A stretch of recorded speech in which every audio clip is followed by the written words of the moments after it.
Hello and welcome to Good Drugs. I'm Michael Fiedler, PhD, and I'm of the belief that in order to get through this thing called life, we need potions, elixirs, magic pills, and it's just a matter of finding good ones. And the good drug today is intravenous immunoglobulin. Bit of a mouthful, but this is one of the most, if not the most, used plasma product worldwide, and it is a very important medicine. I believe it's an essential medicine from the WHO, and it is has a really interesting value proposition on how it works and what it does that most people probably don't know. But if you talk to an emergency doctor or a lot of most specialties, they're going to know IVIG. It's a very commonly used product, but the nature of how it's made and what it does is probably a bit unknown, and it's really fascinating. And I kind of want to talk about it. Um, so, for starters, let's talk about what it is. So, quite simply, it is the addition of intravenously, so sort of hooking you up to a drip, of a whole lot of immunoglobulin, just a whole mixture bolus of immunoglobulin that gets added to your bloodstream. It's obviously going to be dosed very carefully depending on your weight and what the condition is for, but it's not a very specific drug. It's just a mixture, and this mixture is taken from healthy donors. So all over the world, or at least in the U.S., people are donating blood plasma that is then purified and distilled and refined into various products, one of them being IVIG. And it can be a compression of tens of thousands of people into a test tube that then gets administered into a human to carry out functions. Um, there are a lot of IVIG products that are made by various pharmaceutical companies. One is called Privigen, which is made by a company called CSL Behring. One is called Octagam, which is made by a company called Octapharma. Interesting thing about Octapharma is all of their products, and they have some for hemophilia as well. That's where they're really known, are from derived donors. So it's kind of remarkable that you're talking about a drug that's really taken from the general population, which is kind of mind blowing.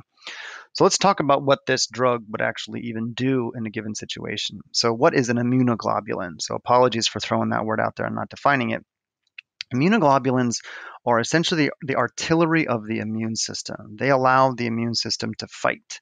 So if you think like antibodies are a kind of immunoglobulin. And IVIG is often mostly composed of IgG, which is a G type of immunoglobulin. That's what a lot of antibodies are. And so it's essentially a cluster of random immunoglobulins. And what that does, its initial value proposition is in patients with an immune deficiency, whether it be a primary immunodeficiency, they're born with some form of immune depletion. There's a number of different types of primary immunodeficiencies, or it could be a secondary immune situation where you have reduced immunity because of some other situation, whether it be a chemotherapy or you took or you have some sort of condition that causes you to have a loss in your in your immune capacity. So those are primary and secondary immune conditions. And what IVIG can do is just boost your immune system, just give your your bloodstream some artillery to fight various pathogens, very basic pathogens that give your body confer some resistance. And this is especially important for patients, oddly enough, with that are burn victims. So you have a patient that has a sort of burns all over their body. They're open to a whole host of potential infection, and one of the drugs that one of the treatments that will be given to burn victims is IVIG to just give them a boost to their immune system to help fight off any potential bugs that are floating in the atmosphere. So that's sort of its initial utility, and I think the first IVIGs were used in the 1980, and sort of the first one was approved in 1980. So they've been around for a long time.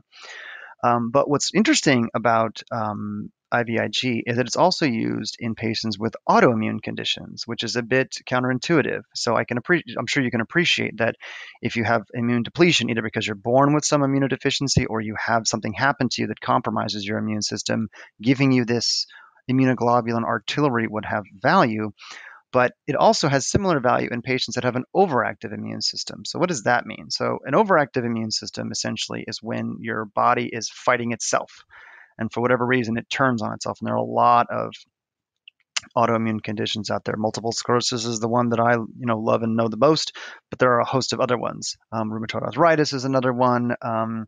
There's the list goes on and on of of autoimmune conditions, and immunoglobulins can have a similar value proposition in these instances because they can chill your immune system out.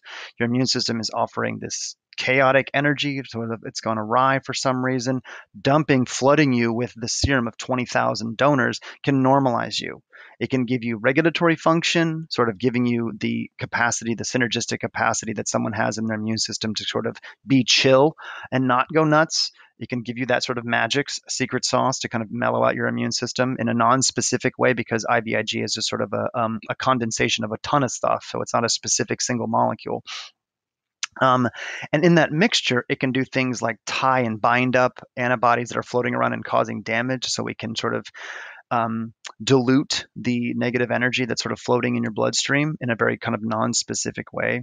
It also can have a really high value proposition for platelet disorders. So platelets are things in your body that allow you to form blood clots, but they have a very short shelf life. And so what can happen in some circumstances is your body is killing off platelets or not producing platelets or not maintaining levels of platelets as well as they should. And IVIG can boost the capacity of your body to hold on to platelets. So either it chills out, may not necessarily make more platelets, but it can chill out cells that are killing off platelets. So it has this ability to boost um, a critical player in your bloodstream that's useful for a number of hematological conditions.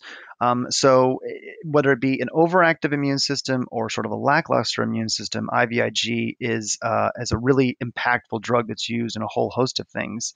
The side effects of it are there are potential side effects associated with it, and I would be remiss to leave them out, but they're mostly sort of allergic in nature. So you're talking about really stimulating the immune system. And so allergic reactions are kind of always on the table. Things like fever, rash, headache.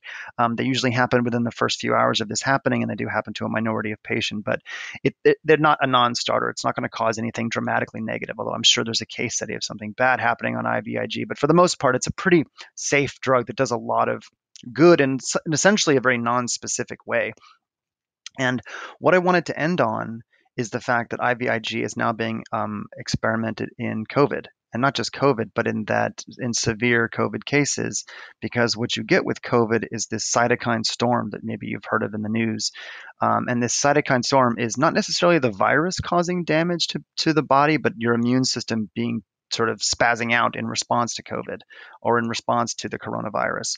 And so what IVIG does is being like, let's just chill out here, folks, because that cytokine storm is essentially an autoimmune situation.